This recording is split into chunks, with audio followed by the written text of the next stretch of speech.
Thank you very much, Mataji. Hare Krishna. Hare Krishna Komodiki Mataji, Dandavat Pranam, all glories to Srila Prabhupada. Thank you Mataji for joining and giving your association. Hare Krishna. Hare Krishna, Mataji. Hare Krishna Vinita Gandharvika Mataji, Dandavat Pranam. Please accept my humble obeisances. All glories to Srila Prabhupada and Guru Maharaj. This is Radhika from Baltimore. Hare Krishna Radhika Mataji, Dandavat Pranam. All glories to Srila Prabhupada. Thank you Mataji for joining and giving your association. Hare Krishna.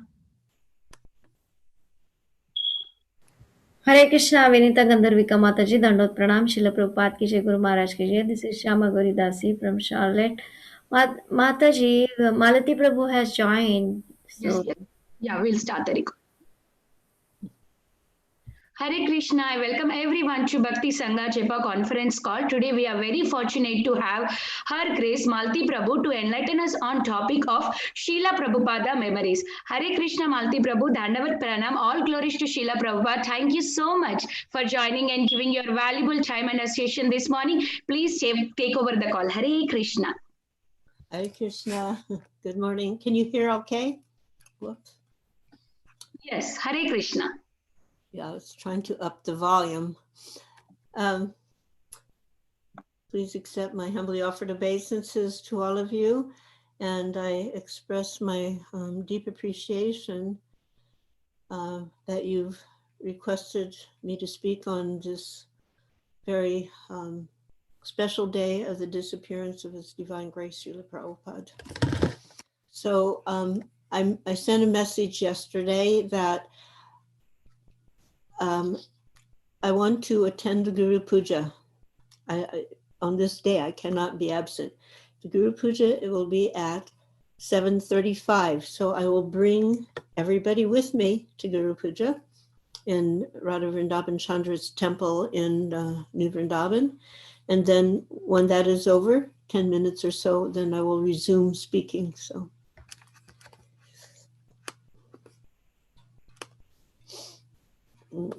Just 1 second here.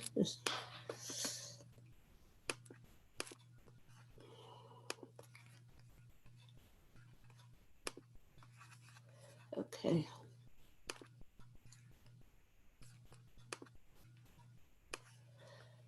Sorry, I was having to adjust a couple of things. So I just want to know, can everybody hear all right? Yes, we can. Okay. Yes. Thank you.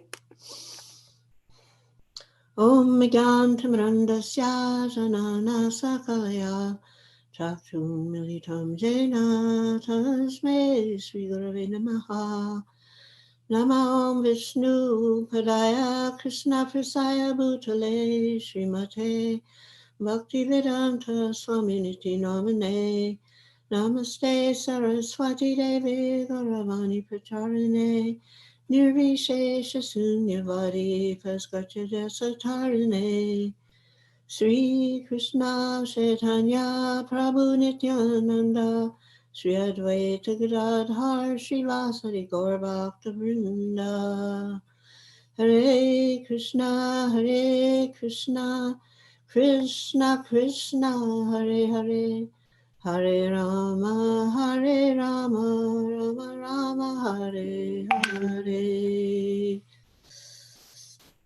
So.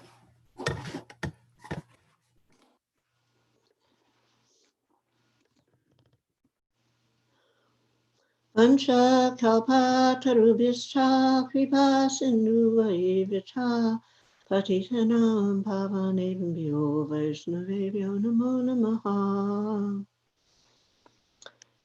So I wanted to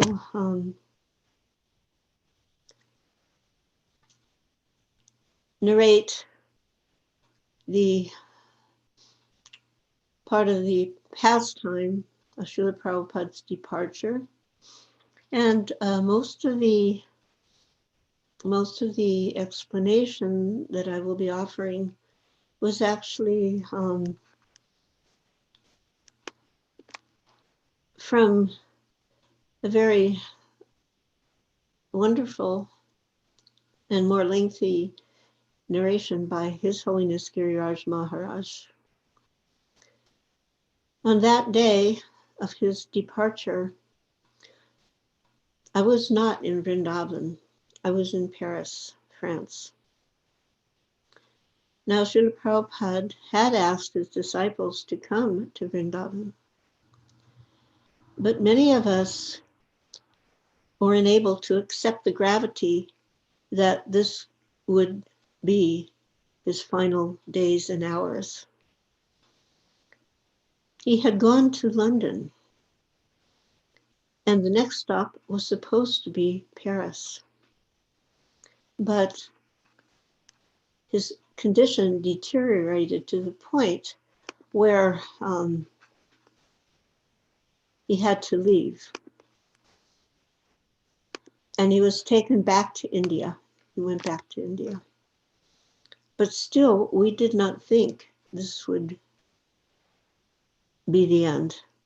As in other occasions, when he became ill, through prayer and intense desire for him to remain, he stayed with us. So we felt this time would be no different. We didn't really see the gravity of the situation to that degree. So myself and others, we remained behind in Paris to get ready for his arrival, which we thought would definitely occur. But alas, that was not to be. On that particular day, myself and another devotee, Gangamai Devi Dasi, and myself spent, literally speaking, the entire day driving all around Paris, going to furniture stores, trying to find a chair that we could put in the bathtub. It was like a sunken bathtub for his quarters. And we knew that he would not be able to sit unaided. And we were so innocent and naive that we had no clue that there were special appliances or furnitures for persons who were handicapped to some degree. And that included having a sitting arrangement that could be in the shower, in the bathtub, where the person could sit. There would be armrest on the side where the person would be able to hang on, and water would not affect it. We had no idea such things existed. So we were going to real furniture stores and in very fractured French, trying to explain, we wanted a chair that could be put in the bathtub. And all I can say that the expressions on people's face was definitely rather looking strangely at us. And in the end, we came back to the temple feeling quite discouraged that we did not find such a chair. As we opened the door to the beautiful little temple on Rue Le Soeur in Paris, the phone, which was in the lobby, rang, and no one else was there. And I turned to Gunamai and I said, "You take it," because somehow or other, I knew this was not going to be some kind of good news, whatever the news might be. And that news was that he had departed. So we went into the temple room and we called other devotees and commenced to chant. And the only way I can describe the kirtan that day was that it was pathetic. It just was heart-wrenching to try to chant under the circumstance, and yet that was the only thing we could do.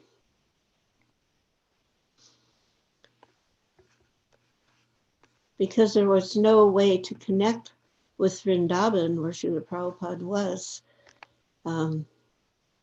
there was little information. And I think all over the world, as the news became known, which was really slowly happening because of no internet and even, no cell phones, and the phones that were there at that time, especially in India, would work or they wouldn't work. I remember Brahmananda was traveling on a train from Delhi back to Mayapur, I believe, to Calcutta. It was on, and the trains were like very slow running. So it was like a 2-day trip, almost day and a half. And he was in the train, and somebody came up to him and he said, "Your guru has departed."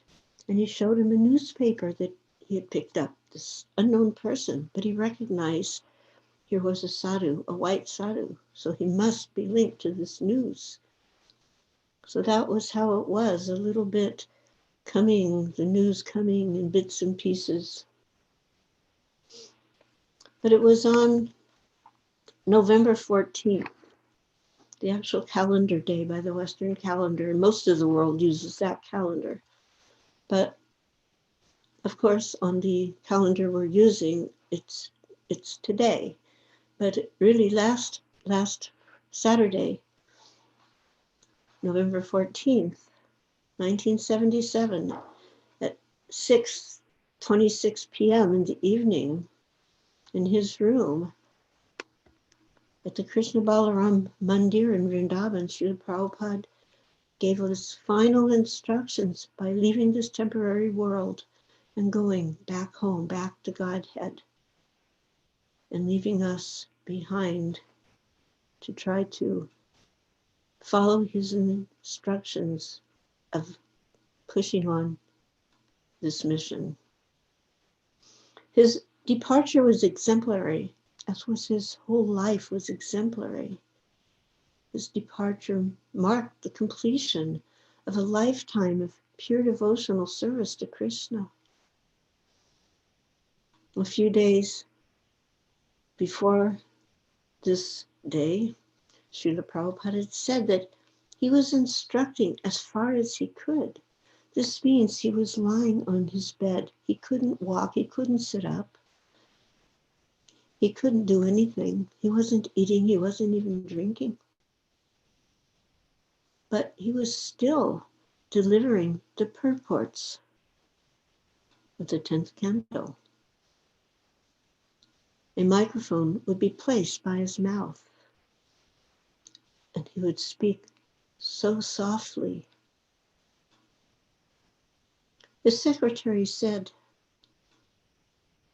"You are the inspiration." And Prabhupada said, "Yes, that I shall do until the last breathing," his words. So Srila Prabhupada's last breathing was glorious, not because of any last-minute mystical demonstration, but because Srila Prabhupada remained in perfect Krishna consciousness. Just like Grandfather Bhishma, he remained completely collected, noble, grave, teaching until the end. He was preaching that life comes from life, not from matter. And he was showing that one could preach with every breath he has. The devotees who were crowded into that room bore witness. Up until that last moment, Srila Prabhupada remained exactly the same. There was no sudden incongruity from what he had previously shown and taught us. And at the time of his departure, he was showing us how to die by always depending on Krishna. So now I'm going to take you into the temple room, and we will join the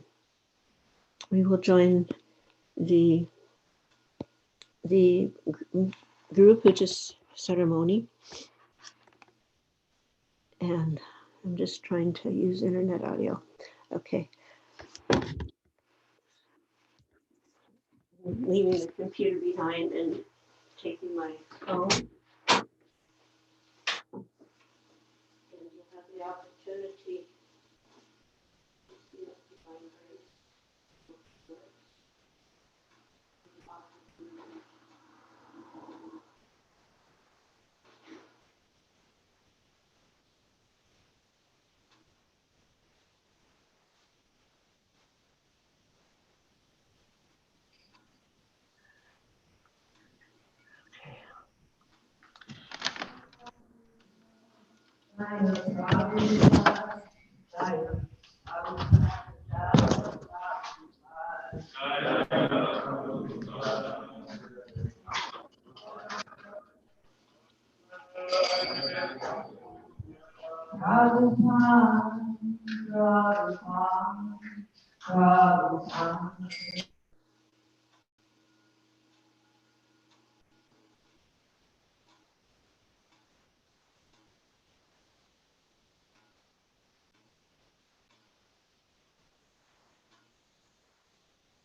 Okay, I'm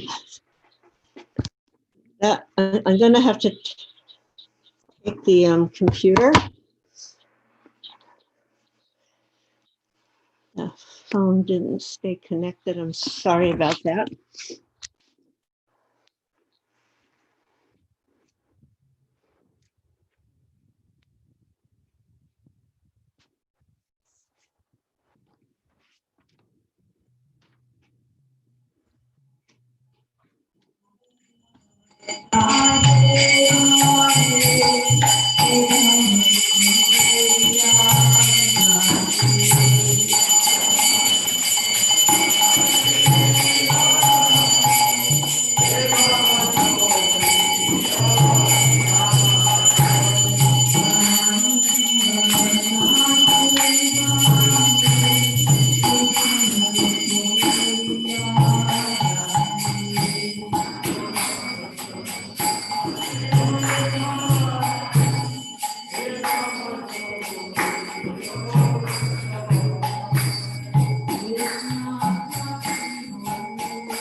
Hold this up.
So we will continue with the narration.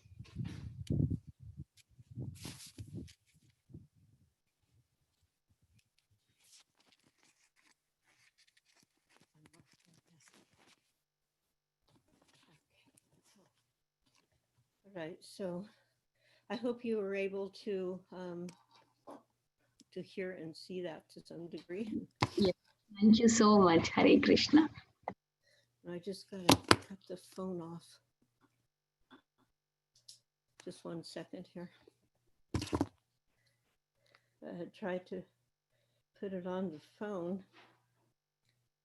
Now I can't get the phone to turn off. Zoom. Leave. Okay.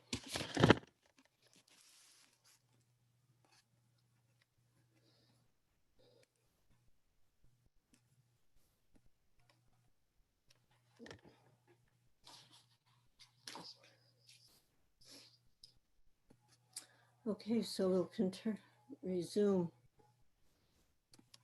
this narration, which is painfully beautiful, to say the least.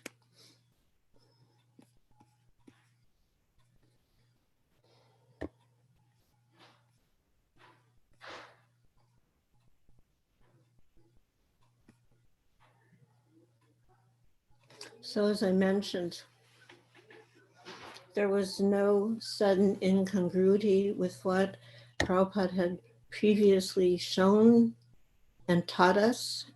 At the time of his departure, he was showing us how to die by always depending on Krishna. Srila Prabhupada's passing away was peaceful. During the early evening of November 14th, the Kaviraj, his doctor, asked him, "Is there anything you want?" And Srila Prabhupada replied with a very faint, weak voice that only the doctor could really hear, "Kuch I chacha nahim." I have no desire. This passing was the perfect situation in Vrindavan with devotees chanting. A few months previously, a 14-year-old disciple and her mother, who was also initiated, had come to Vrindavan. The young girl had an incurable cancer. And when it was understood there was nothing left to do except experiments, the mother didn't want her daughter's body to be used as an experiment, so she brought her to Vrindavan to die. And they had a darshan with Srila Prabhupada. The mother explained that the young girl was feeling fearful about impending death, and Prabhupada did not launch into some kind of sentimental type of compensation. He very clearly and directly said, "Today, tomorrow, everyone must die. Just chant Hare Krishna and everything will be all right." Still the mother pushed and pushed a little bit, but she's afraid to see the Yamadutas. And again, Prabhupada said, with great compassion, "Today, tomorrow, everyone must die. Just chant Hare Krishna and everything will be all right." And that young girl suddenly was pacified by hearing the truth spoken with such compassion, because compassion means honesty. Why say some nice words for a simple feel good when the truth is so much more valuable and important? So she had departed, hearing the holy name, and one of the devotees asked Prabhupada if she went back to Godhead to associate personally with Krishna. And Prabhupada had said, yes, anyone who leaves his body in Vrindavan is liberated. So Vrindavan also means that state of pure Krishna consciousness. Advaita Acharya had said about Lord Chaitanya, wherever you are is Vrindavan.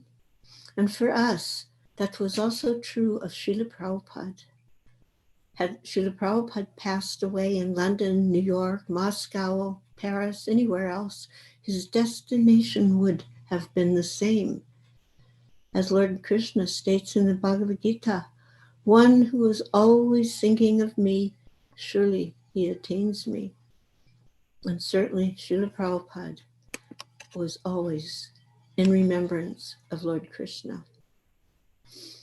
Srila Prabhupada, after sacrificing everything, including the benefit of residing in Vrindavan, to deliver fallen souls in the most God-forsaken, awful locations in the world, had now returned to Vrindavan.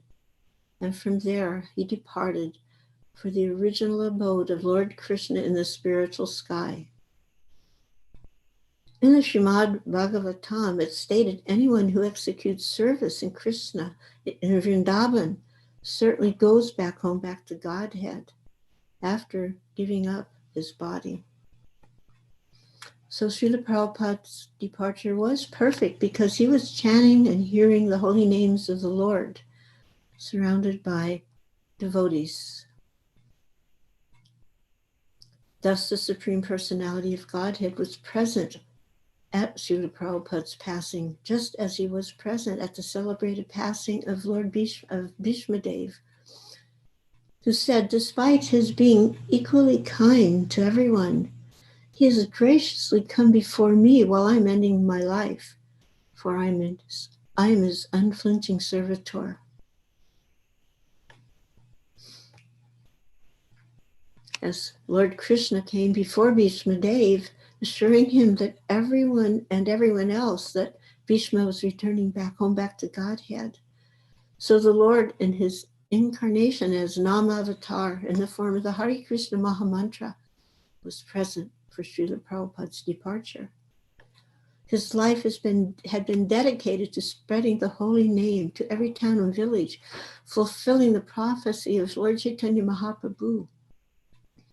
For a month he had been surrounding himself with the holy name, and for his passage he especially wanted the room filled with the devotees chanting the Mahamantra, and Krishna fulfilled that wish. He therefore departed under the most favorable circumstances in Vrindavan, surrounded by Vaishnavas, chanting the holy name. An ideal spiritual teacher, an acharya, always acts in such a way that others may follow their example. In the Bhagavatam, it explains that the great souls who cross over the ocean of birth and death by taking shelter of the boat of the lotus feet of Lord Krishna miraculously, these great souls, they miraculously leave the boat on this side for others to use. Srila Prabhupada's disappearance, by its perfect example, affords all the conditioned souls the means for meeting the greatest dangers. The Krishna conscious soul can leave this world of birth and death and attain eternal blissful life in the spiritual world. And at this time of death, one is tested. So over the last few months in this world, Srila Prabhupada taught how it's possible to meet death step by step in full Krishna consciousness. In his last days, he told one of his sannyasis, don't think this will not happen to you. And actually, he mentioned this on several occasions throughout the years prior. He came to this world on Krishna's request to teach us how to live a pure life of Krishna consciousness.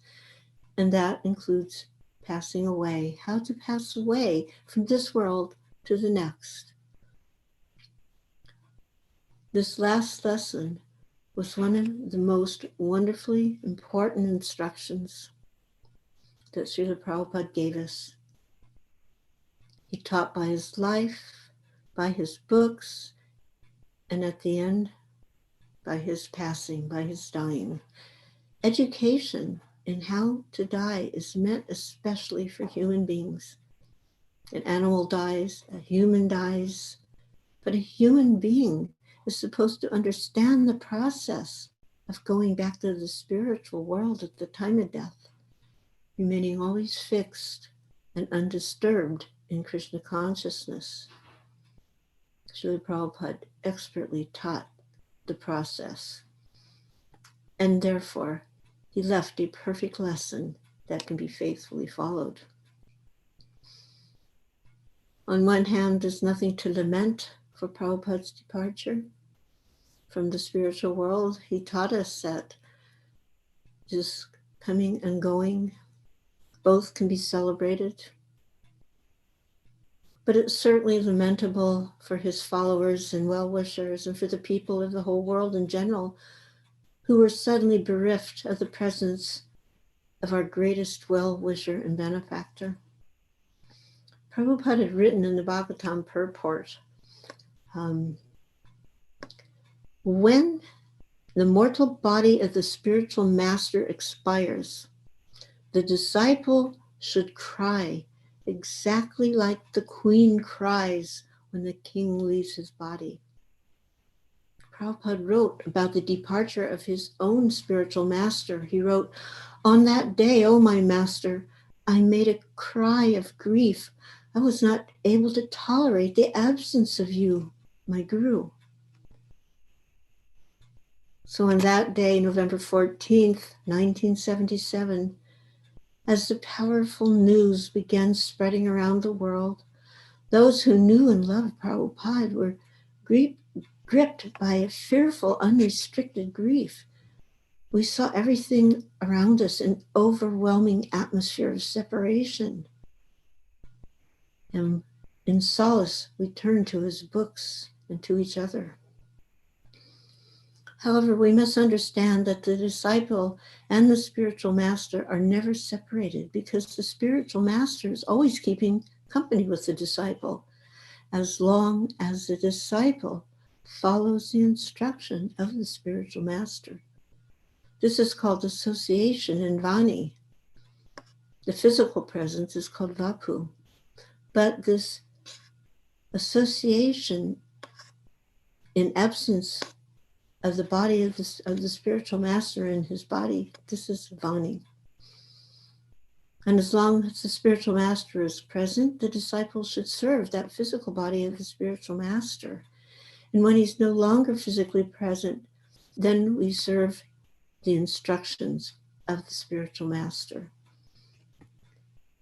So the disciples were already carrying out his instructions, but now we had to do so without his Vapu, without the opportunity of regularly seeing and being with him. And at first this was very difficult to face and comprehend. But soon enough, there was the realization that Srila Prabhupada, upon his departure, had given us the greatest gift of all, service in separation. We knew this principle of service and separation, technically known as Vripalamba Seva. But for most of us, it was theoretical. Just like we say, we're not this body, and we know it. And yet, on some level, it still remains theoretical. Before one can feel intense, loving separation from Krishna, one must feel intense attraction for him.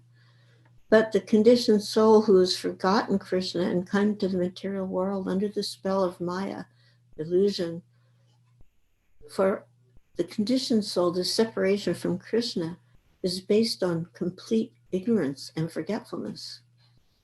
But when Srila Prabhupada departed from the world and his disciples were left to carry on his mission, we immediately realized union with him in separation.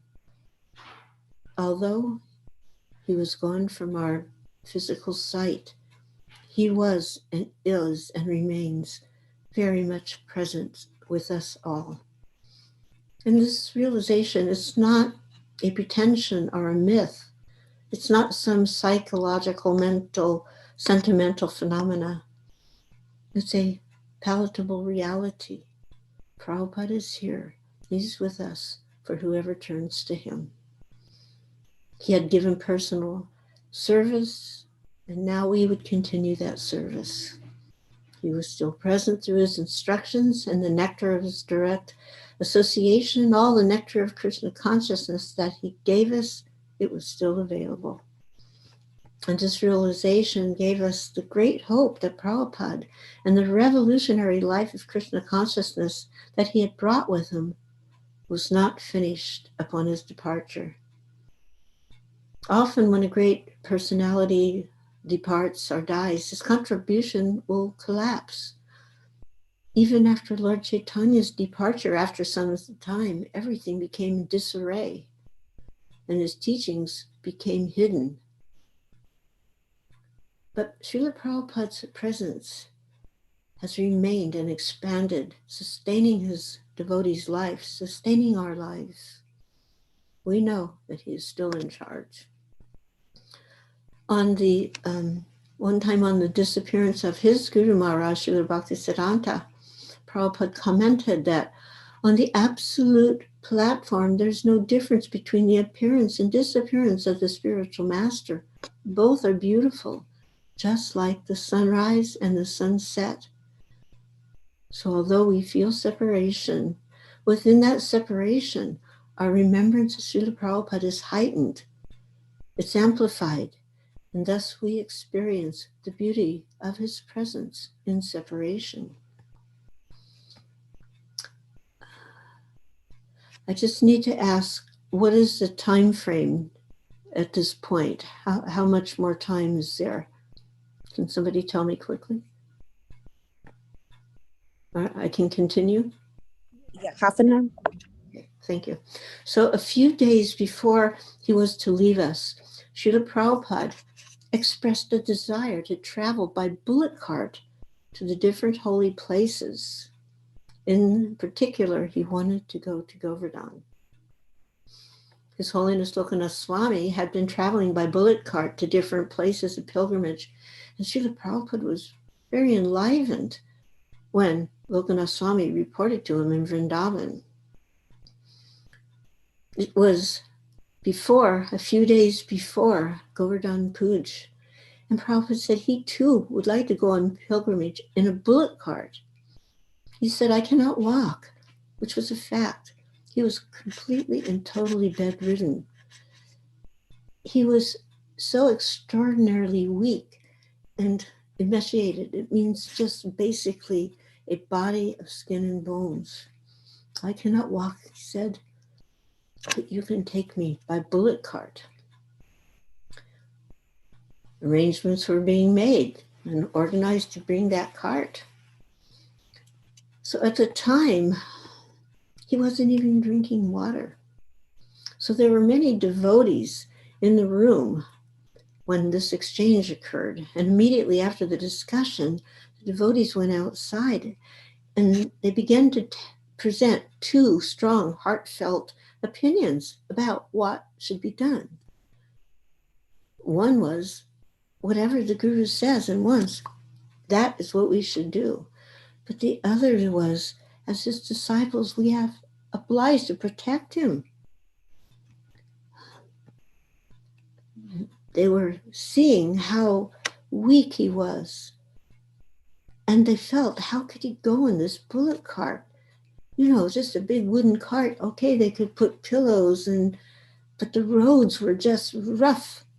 They weren't like they are now. They weren't paved at all. They were just rough and full of holes. So those devotees felt he might even give up his body. So they didn't want to subject him to this pain and the possible dire consequences. But it was very difficult to maintain that position under the circumstances because actually Prabhupada was very emphatic. Let me travel. Of course, he wasn't speaking so strongly. He was very soft voice. Let me travel to all the Tirthastans, to all the holy places. And whatever objections the devotees raised, he countered. 1 day experiment, he pleaded.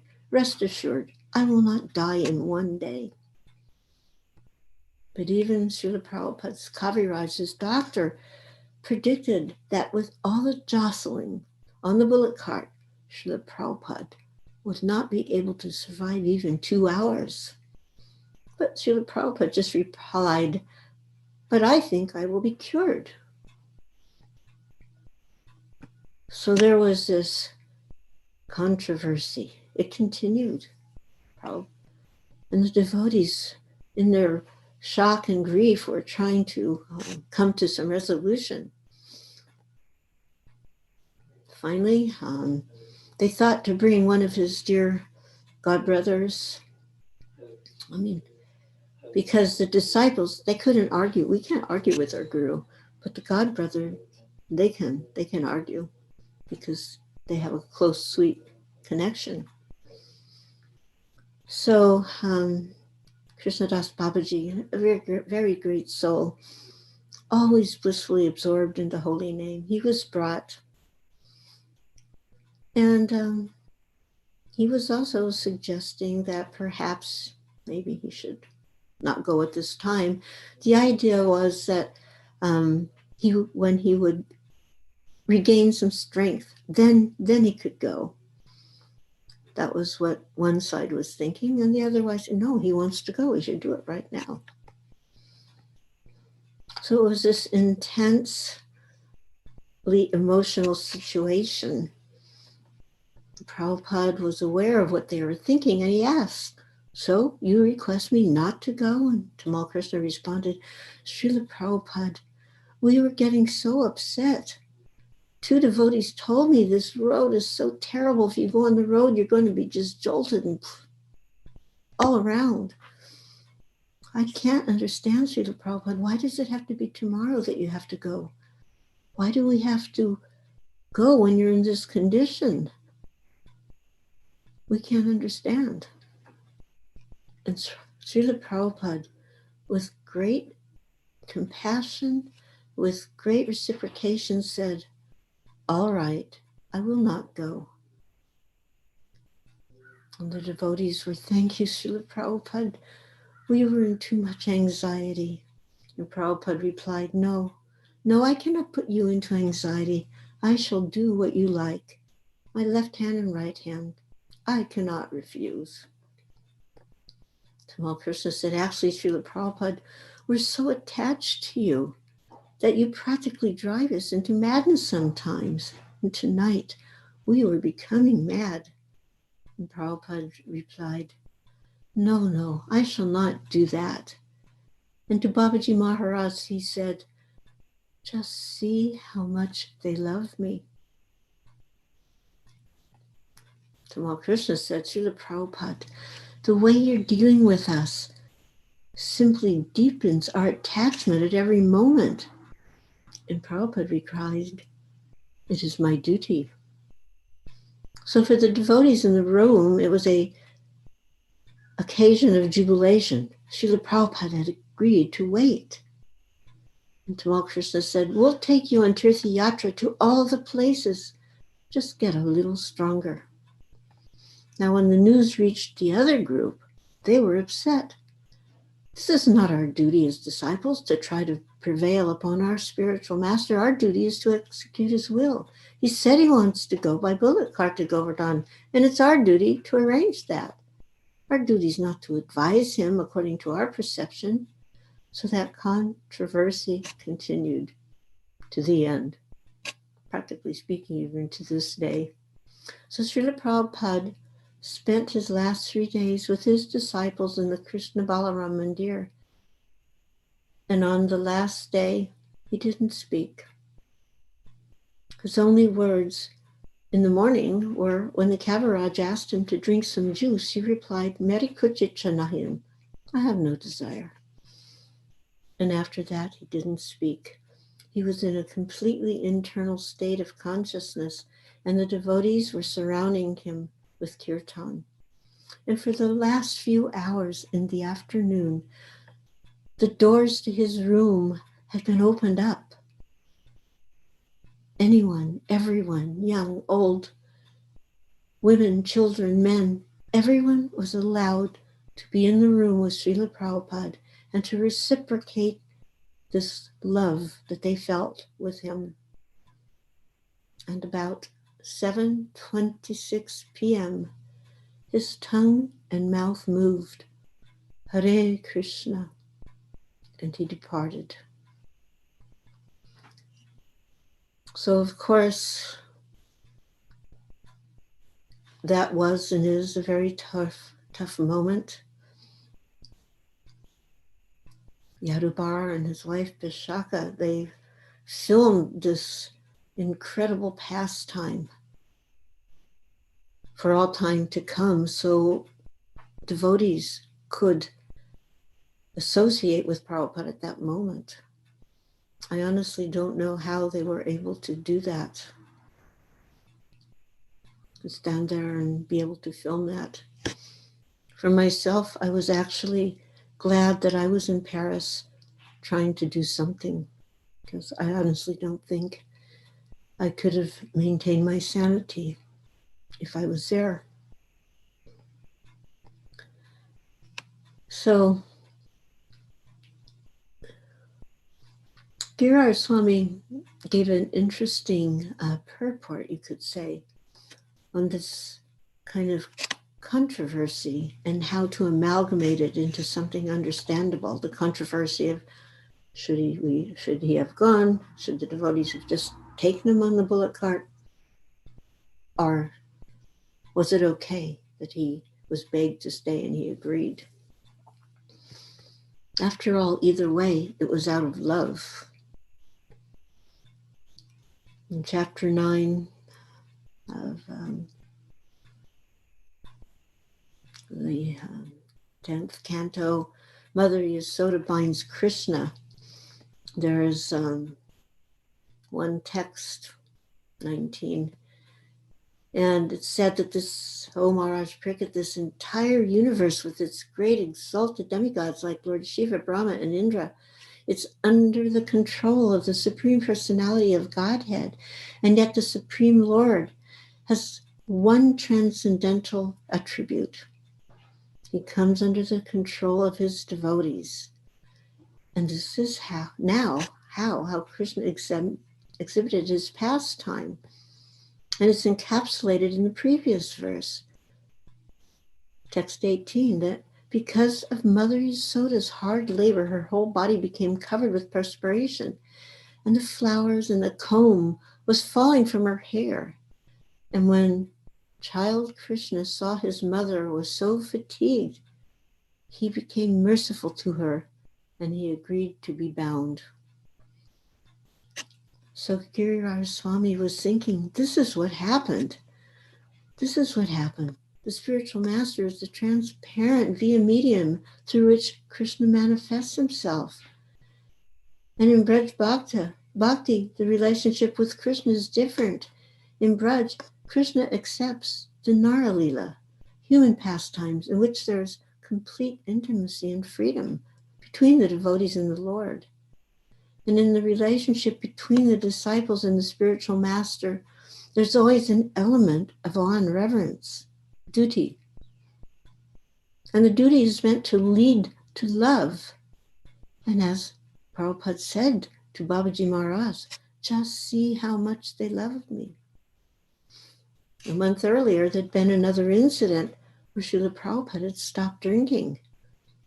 Previously, he had told how when his father wanted to leave his body, he had also stopped drinking. And that was a bona fide way to depart when the time came.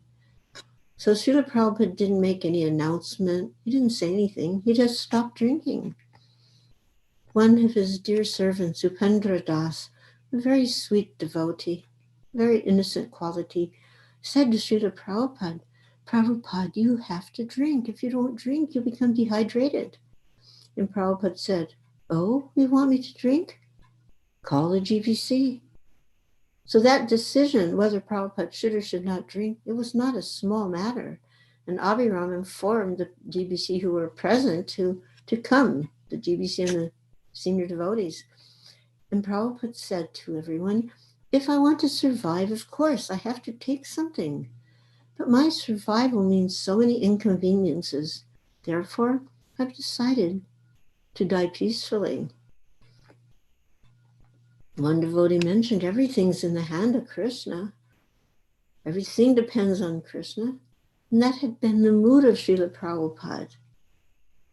Many times he said he would just accept whatever Krishna desired. If Krishna allowed him to stay, he would stay. And if Krishna wanted him to go, he would go. Previously, when a disciple had asked Srila Prabhupada, you said your Guru Maharaj left early because he was disgusted. Is that the case with you? And Prabhupada replied, no. If Krishna allows me to stay in your association, I will be most happy to stay in your association. But now, Prabhupada opened his eyes and he said, Krishna wants me to do as I like. The choice is mine. He has given me full freedom. This was a different mood, a completely different answer. And it gives us a glimpse into the intimate reciprocation between Krishna and Prabhupada. After hearing him say that, some of the devotees went into the anteroom and they discussed. the situation. Kirtanananda Swami's point was most clear and lucid. He said, if Krishna has given Prabhupada the choice, and if Prabhupada is giving us the choice, then we should ask Prabhupada to stay. And everyone agreed, yes, we should ask him to stay.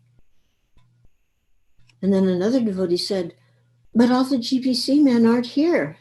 And Brahmananda retorted, come on, what GPC is going to say they don't want Prabhupada to stay? So it was a unanimous decision. And they all went back into Srila Prabhupada's room and they told him, we want you to stay. They wanted to tell him, we want you to stay. And Kirtanananda Swami was elected to be the spokesperson. But when they got back to the room and Prabhupada was just lying quietly on his bed, as soon as obeisances were completed, Kirtanananda broke down sobbing. He couldn't speak. Brahmananda sat behind him consoling him. And finally he managed to say, Srila Prabhupada, if Krishna has given you the choice, then please don't go. We need you. And I might add, not only need, but we love you. So Prabhupada asked, is that your joint opinion? Have you discussed? Yes, we have all met together. We want you to remain and lead the movement and finish the Bhagavatam. Prabhupada remained silent for what seemed like an eternity, like a moment that was 12 years or more. And then almost casually he yawned and he said, all right, just like that. He agreed to stay in a nonchalant way. And the devotees were jubilant. They were rejoicing. And Srila Prabhupada commented, this is real affection. So in putting those two incidents together in both cases, when the disciple had expressed among themselves, we want you to stay, we want you to get healthy. And Prabhupada said, this is real love. Just see how much they love me. And all of the disciples in this controversy were acting on the basis of their realizations, of their devotion for Srila Prabhupada. But it seemed that what Srila Prabhupada was really doing was just drawing out these loving sentiments. It was beyond a matter of just following the order. The order had been given. There was no question. We have to follow the order of the spiritual master. To disobey the order, that's an offense against the spiritual master and the holy name. It's a basic principle of spiritual life. So they weren't talking about disobeying the order of the spiritual master. They were talking about developing deeper loving feelings for the spiritual master and expressing that deep loving sentiments to him. When Srila Prabhupada brought them to that stage in these two incidents, he commented, this is real love. Just see how much they love me. So relating that verse from the 10th canto to what Srila Prabhupada did, there's also a parallel between the Damodar Leela and that principle of spontaneous love. Every night during this month of Damodar, we were reciting Damodar Astakam. And in verse 3, it is said that by such pastimes he is drowning the inhabitants of Gokul in pools of ecstasy and revealing to those devotees who are absorbed in knowledge of his supremacy, of his supreme majesty and opulence, that he's only conquered by those devotees whose pure love is imbued with intimacy and is free from all conceptions of awe and reverence.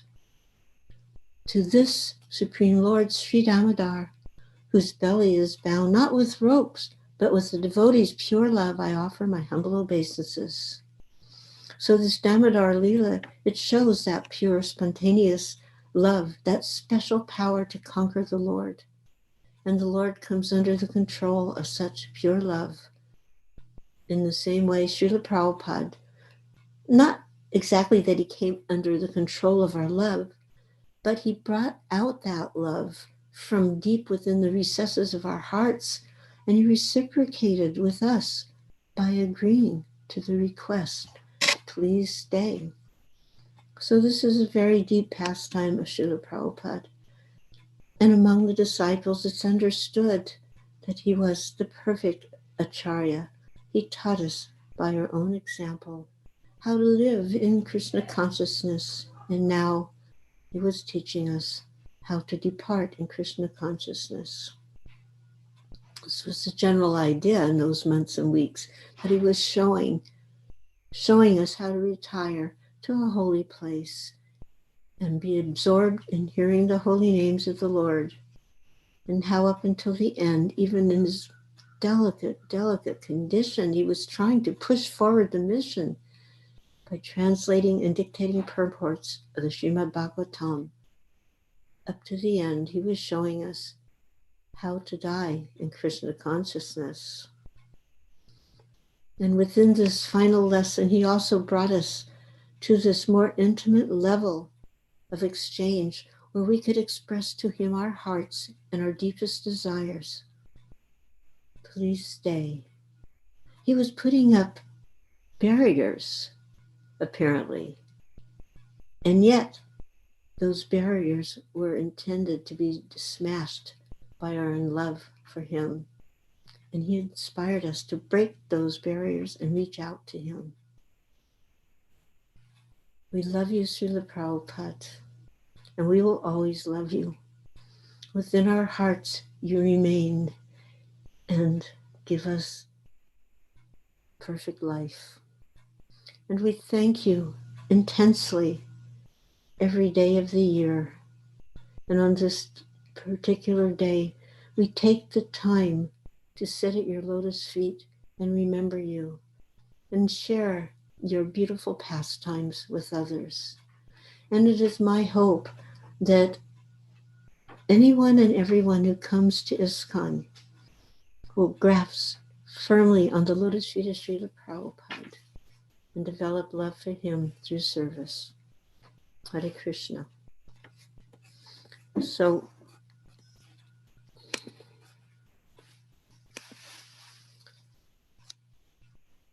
at this time, if you want to have any questions, you can ask at this time. Is that okay? You can unmute.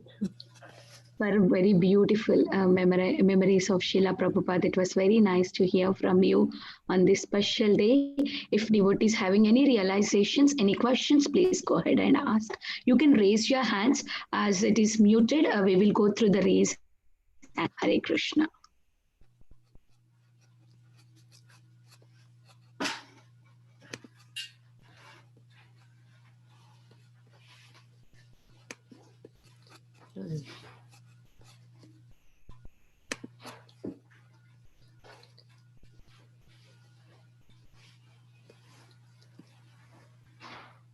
You can use the, I think there's a way to raise your hand on the...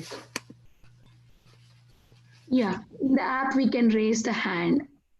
I request devotees to raise hand if they have any question.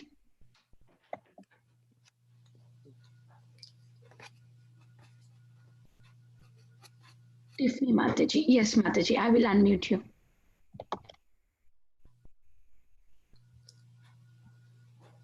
Hare Krishna. Thank you so very much. It's so wonderful to see you. And thank you so much for sharing everything that you shared, not just the, Srila Prabhupada's departure Leela, but also taking us to Guru Puja with you. That was so special. And I feel we were so blessed by that.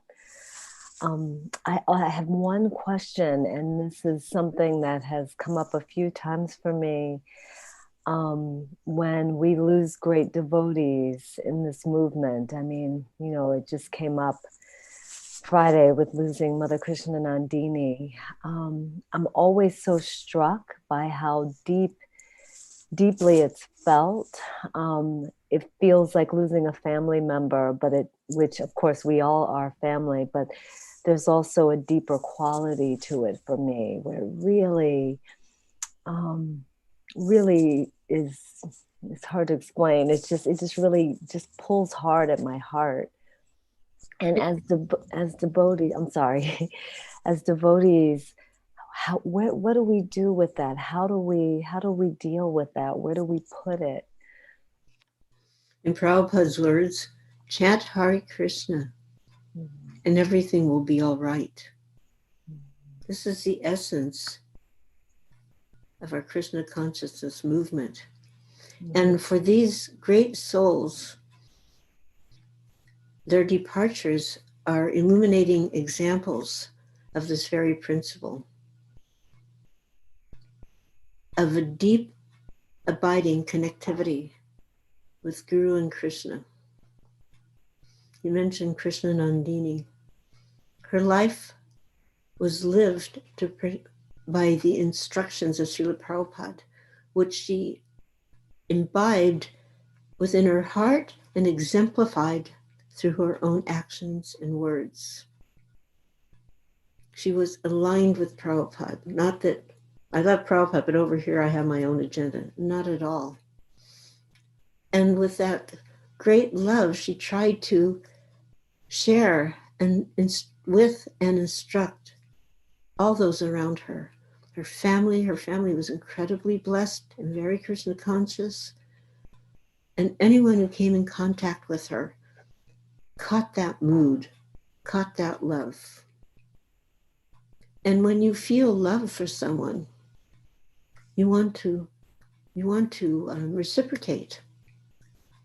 And the best reciprocation is serving Guru and Krishna.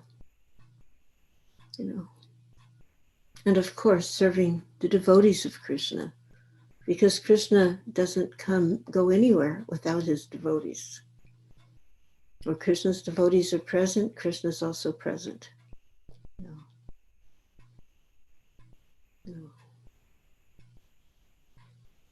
Yeah. Thank you, Mother Malati. Yeah, I'm sorry you were not able to come as we had planned, but at least you were able to attend the Guru Puja. And yes, that was such special mercy for me. Thank you. Hare Krishna. Hare Krishna. Hare Krishna. Does anybody else have anything they want to say or question? Yes, Lalita Mataji. Hare Krishna, Mataji, please accept our humble obeisances and thank you so much. When we see and hear from you, we can feel what you feel. It is mixed with what the feelings that you have for Srila Prabhupada, which is very, very unique. You have been, personally in touch with Srila Prabhupada, and I can imagine what would be in your heart, which you very mercifully shared with us. So my question is, on that day in 1977, when Srila Prabhupada left on November 14th, how was it for all the devotees? And if you can explain a little bit for us to understand. Thank you. Yeah, I mentioned that in the narration. First thing, again, I want to give all respects to His Holiness Giriraj Swami, whose words I was basically repeating throughout this narration because of the deep realizations and because he was present there and I wasn't. And just like in our parampara, we hear and then we pass on what we hear. So this is the bona fide way to follow in the steps of the acharyas. Repeat what you have heard. There was a wide assortment of reactions and feelings. And for the most part, really, we didn't know how to feel, what to feel, how to express ourselves. As mentioned, many took shelter of Srila Prabhupada's books or tried to through their tears. It's hard to read when your eyes are filled with tears. We had really no other prior example And here we were being faced with what we were hearing about every day: birth, death, disease, and old age. Okay, here came the death part. And even though we knew so many things, it was nonetheless very, it was really devastating. Devastating that he was in such a condition. So why would we want to hold him back? And yet, how could we let him go? How could we go on without him? Some devotees, the book distributors, they thought the only thing, they didn't know what to do, so they picked up their book bags and they went to the airports and to the streets and tried to please him by distributing his books, even though they were just in some kind of transcendental daze. Others were just struck numb. They were unable to move. It was like they'd been hit by a lightning bolt and they were just stunned. Others couldn't move, but they couldn't stop crying. And some of us couldn't, neither. We couldn't move, we couldn't cry. Tried to think what we should do. Kirtan of the holy name, chanting of the Hare Krishna Maha Mantra was the ultimate solace.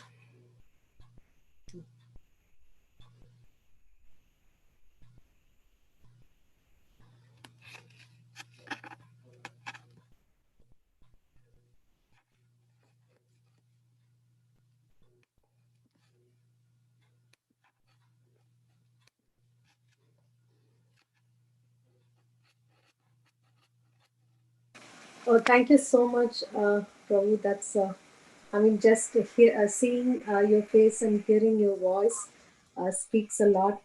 Thanks for sharing that with us. We are very, very fortunate to have your association today, and our humble obeisances to you. I also feel fortunate to be in the company of beautiful devotees who are serving Prabhupada also in separation. But I would like to mention something. There were devotees, disciples of Srila Prabhupada, who actually were never able to be in his direct presence. They only knew about Srila Prabhupada from hearing about him from other God brothers and sisters.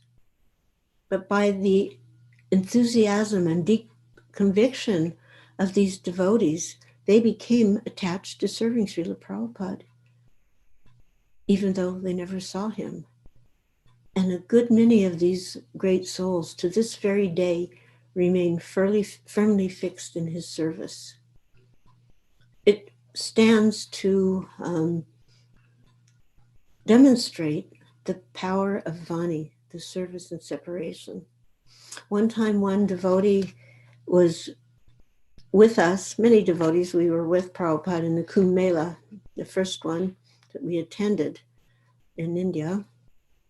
And after a certain point in time, Prabhupada told some of the leaders, okay, now you go back to your place. You know, some of us would stay and keep on our camp, keep on the preaching, but the leaders, you should go back to your place and continue your services. So the next day, he saw that one of the leaders was still there. He goes, like a boat on the lap of a king, simply can bite.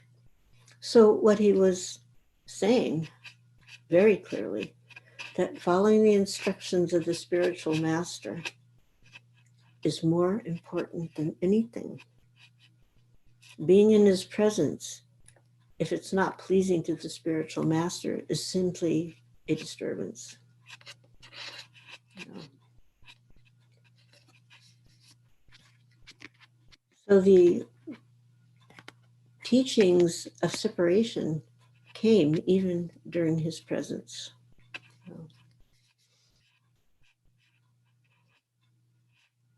For those who are here and have come later on, there is so many ways to connect to Srila Prabhupada.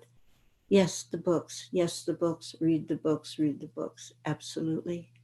But also there is wonderful media. There is the film series by Yadubar, for example, following Srila Prabhupada. There's a chronological history of Prabhupada's time with us. There's that fantastic Prabhupada Memories by Siddhanta, where multiple direct disciples of Srila Prabhupada are sharing our realizations and our pastimes with Prabhupada during his manifest presence. So much to be learned from those. And then there's the books, it's conversations. You can find this on the internet, just conversations with Srila Prabhupada. And there he's discussing with people from all walks of life about Krishna consciousness. So much to be learned. And then the morning walk conversations. My God, there is so much embedded in these morning walk conversations because generally he was with his leaders. And so he would be teaching through conversation how to lead this movement, how to carry on this movement. And Srila Prabhupada left a standing order for all of us at all time. 1967 July, when at that time it wasn't clear whether he would be able to survive having had this stroke in New York City, and now he was going to come to San Francisco and he was going to go back to India. He said, I'm an old man, I may die at any time. I want you boys and girls to push on this movement.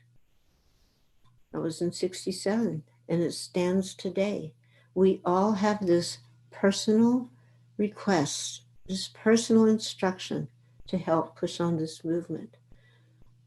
ISKCON, the Hare Krishna movement, is not just some, some kind of social gathering, some type of social get-together. It's a very deep, committed movement to spreading the teachings of Lord Chaitanya, and anyone who joins this movement, particularly who becomes initiated, you have an obligation to assist your guru who is assisting Srila Prabhupada in pushing on this movement to whatever capacity. Maybe you're a mother with several children. So by the way you take care of your children, you are preaching.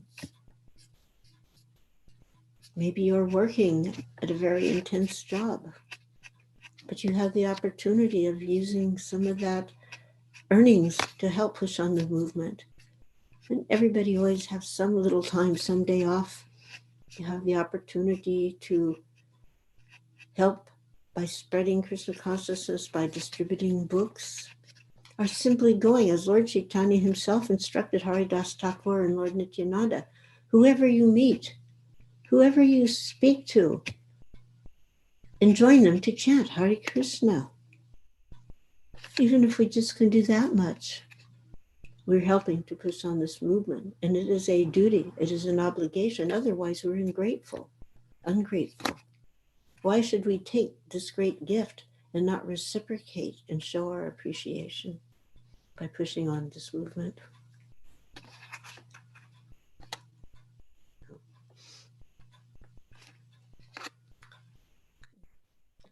Thank you, Prabhu, once again.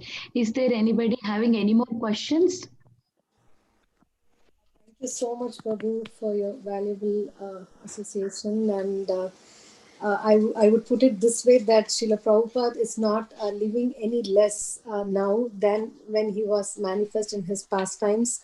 And I can imagine that when he left late 70s and 80s, you didn't have this luxury that we have just when we click, and we can go to any year we want, any lecture we want, any room conversation we want, and you only had each other to hold on to, and very, very dedicated to distributing his books and reading his books. And if this movement has not survived in the 80s, we wouldn't have the luxury of hearing you now.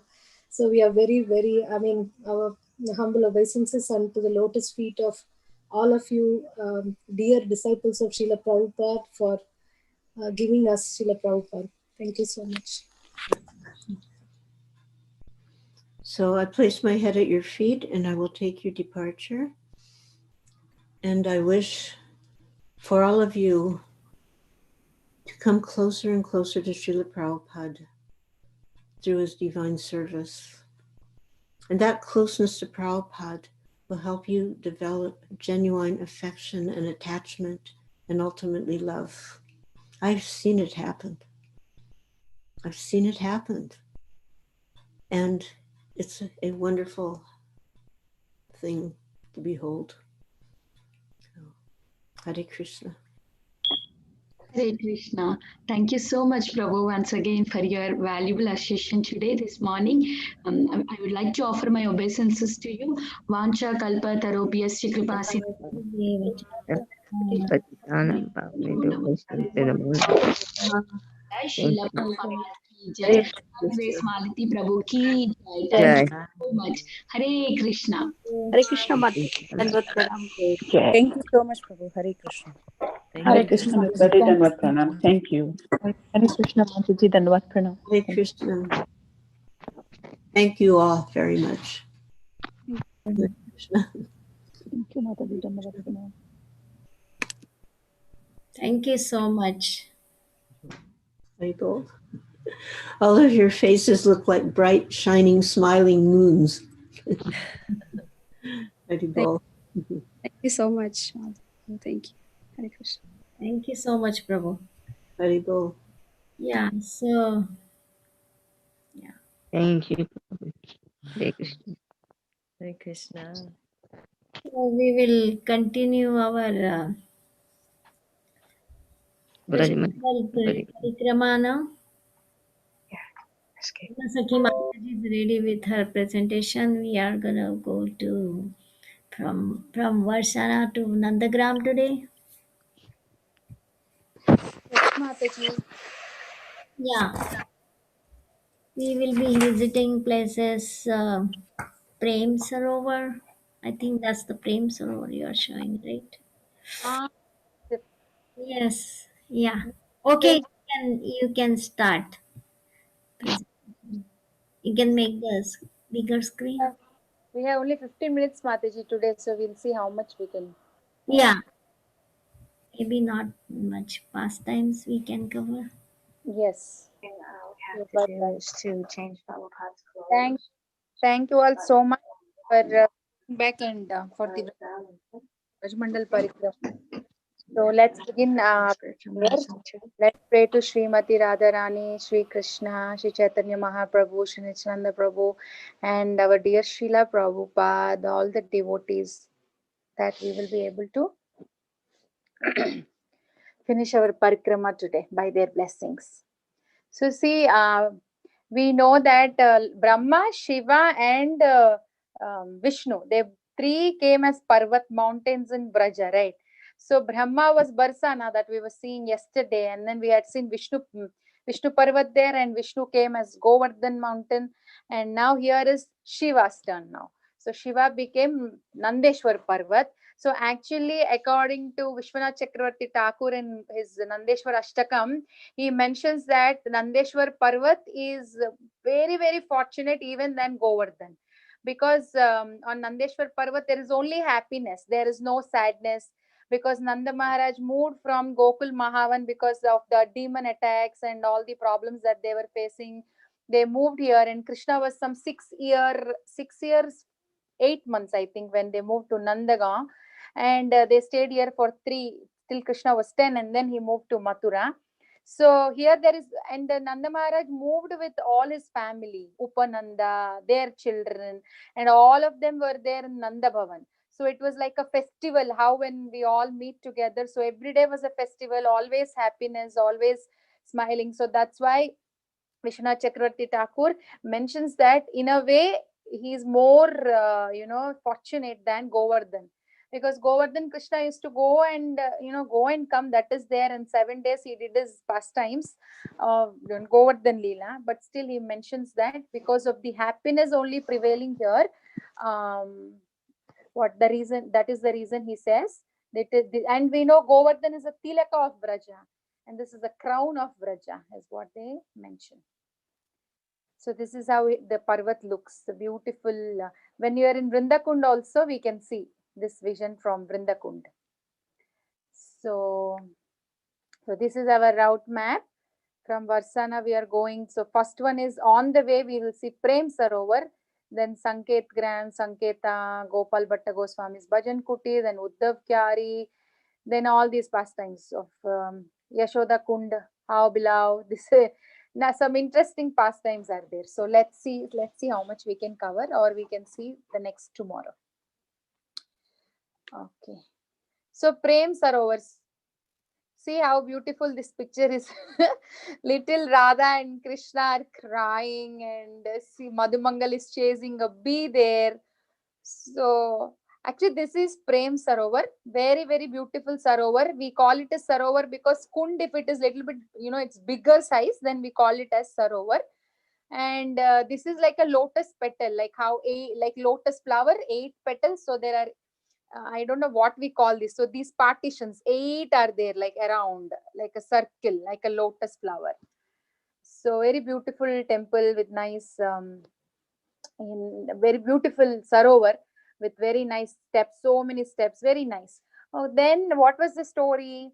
One time a bumblebee, bees are very attracted to the fragrance, right? So the bumblebee gets so attracted to some fragrance, and the bumblebee will be going in the groves and kunjas, and the bumblebee is traveling, following the fragrance path, and finally she will come to see, she'll come to a place where Radharani and Krishna are sitting.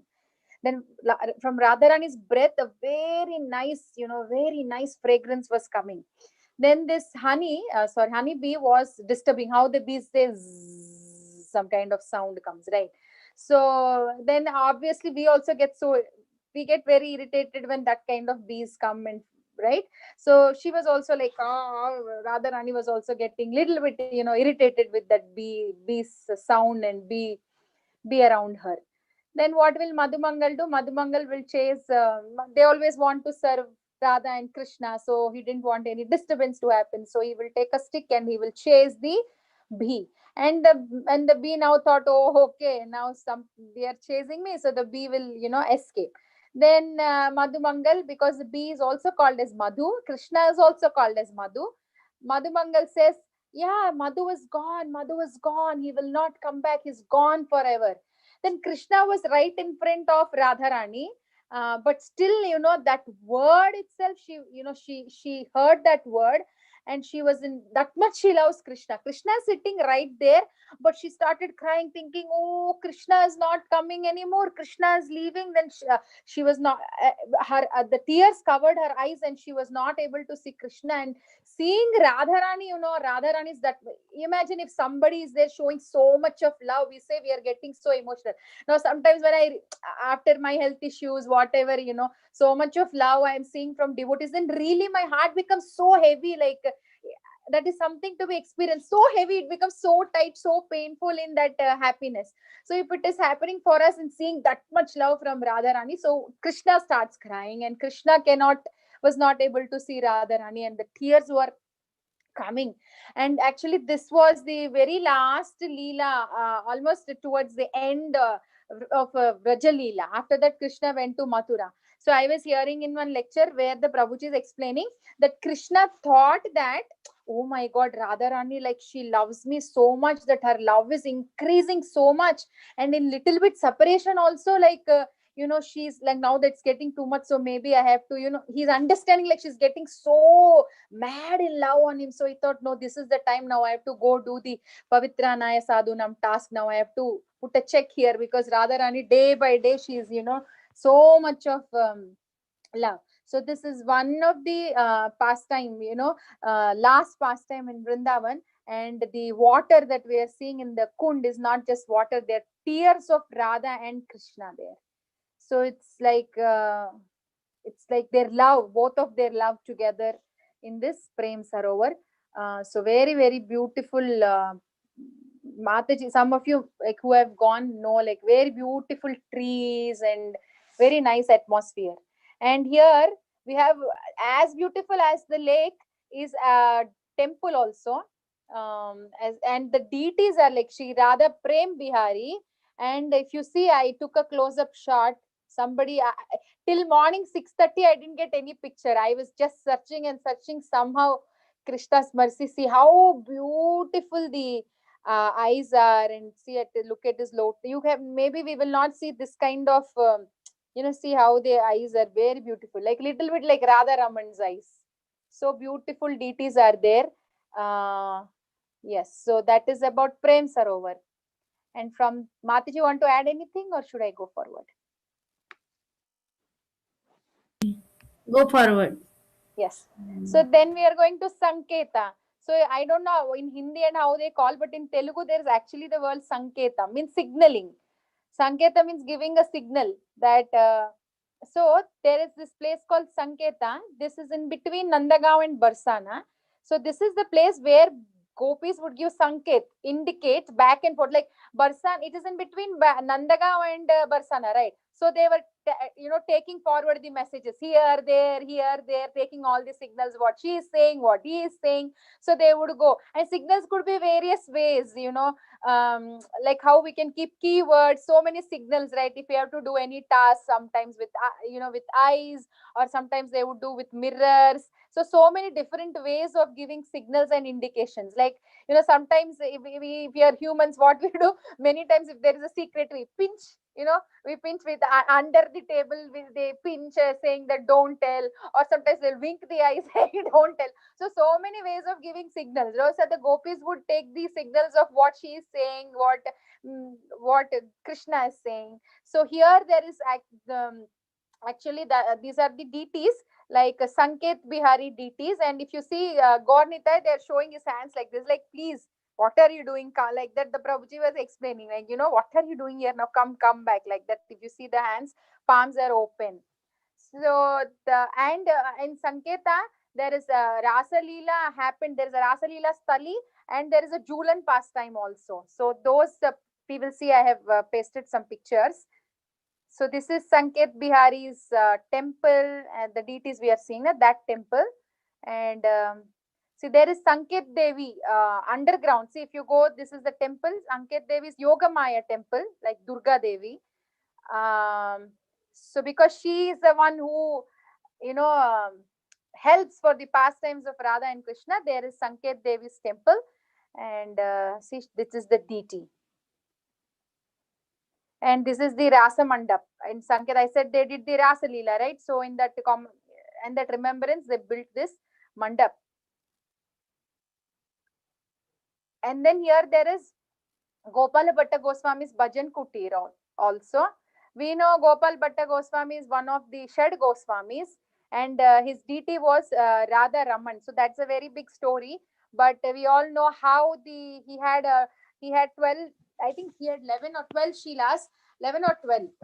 So then he had a desire on the Narasimha Chaturdasi when a merchant was distributing nice clothes for the deities. He thought, if I had a deity, I would have decorated my deity so nicely. So he thought like that, and he went to take bath in Yamuna. And by the time he came back, one of his Shaligram Shilas.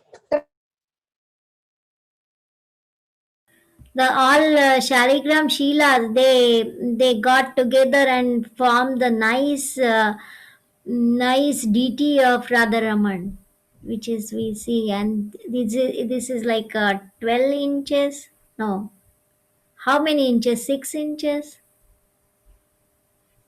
12 inches or 8 inches deity.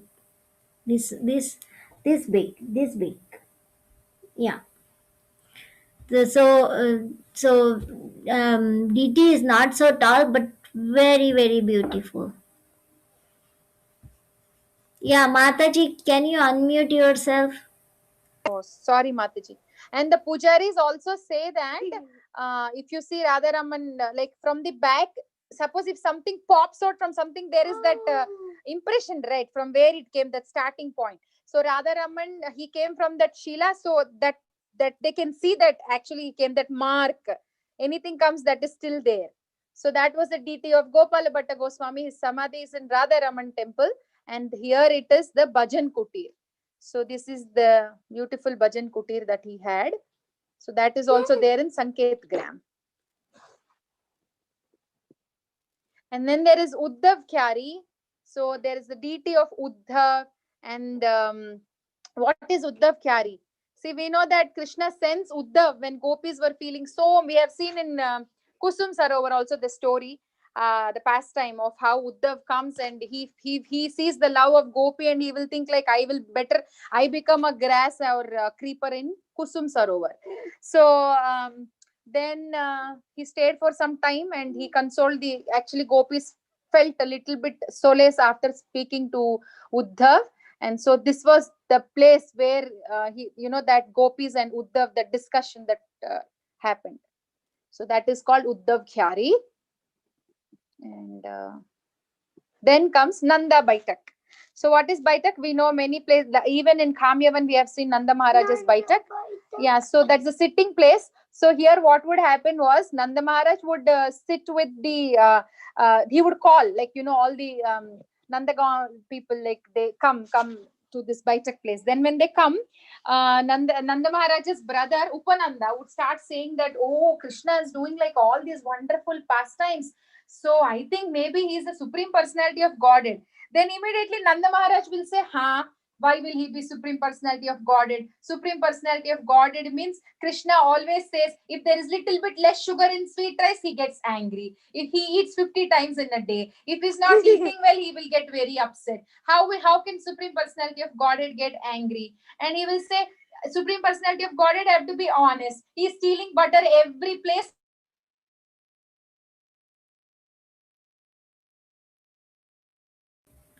Mataji. Don't mute me, Krishna. Yeah, Supreme Personality of God. Supreme Personality of Godhead, how can he be dishonest? Supreme Personality of Godhead, he has to honest. Krishna is always saying lies. And when he gets scared of a demon, he's like, oh, Maya. So how can Supreme Personality of Godhead be doing all these things? So they will discuss all those pastimes, and then they were always laughing. Everybody, as Nanda Maharaj says, that no, he cannot be Supreme Personality of Godhead. And when he discusses all the pastimes, everybody used to laugh, getting how we feel so happy when we remember our kids doing when they were small. You did this, you did that. When we discuss only, we feel so happy. And imagine when they're discussing the pastimes, they all used to feel very happy discussing everything here at Nanda Baitak. And going forward, so yeah, this is I know this stop. Okay. So here near this is a place near Yashoda Kund. There is Yashoda Kund, and close to that there is this place called How Bilav. So if you see, Krishna is very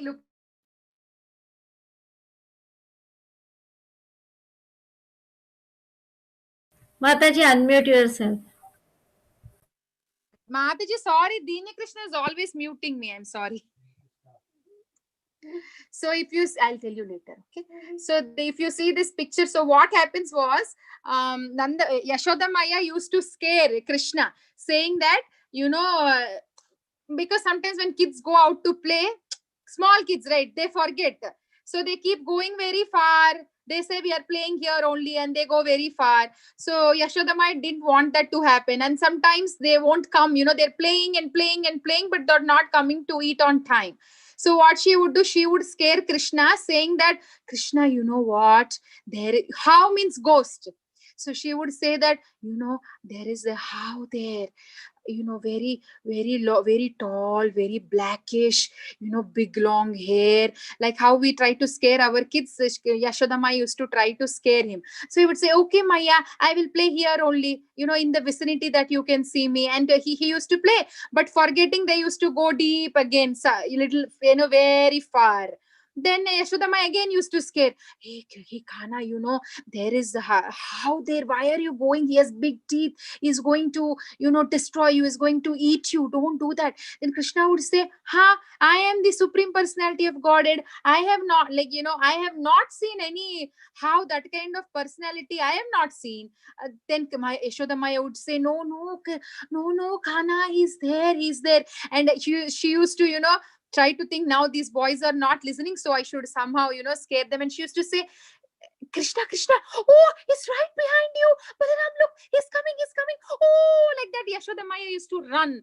Then Krishna and, sometimes when we say that, we don't even feel like looking back, right? So Krishna and Balaram used to run home.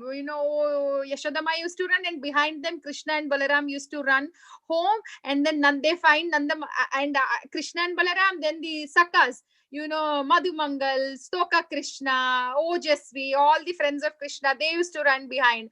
And they went inside the Nanda Bhavan house, and then they saw Nanda Maharaj eating. Then, they were saying to Nanda Maharaj, like, oh, Baba, what happened today? The ghost has come. The ghost is chasing us. Like very sweet, innocently, they were explaining to all the pastime. They were explaining to Nanda Maharaj. Mataji, should we end here? It is 9 o'clock. Shama Gauri Mataji? Yes, Mataji, we can continue tomorrow. Okay, Mataji. Okay, Mataji, very nice pastimes. Thank you, Mataji. Okay, we'll see more tomorrow. Hare Krishna. I have some videos also. We'll see tomorrow. Vrindakon, the Prem Sarovar and Pavan. Yes, Mataji, we'll see tomorrow. Let's pay our obeisances to all. Vancha kalpatarubhyascha. Thank you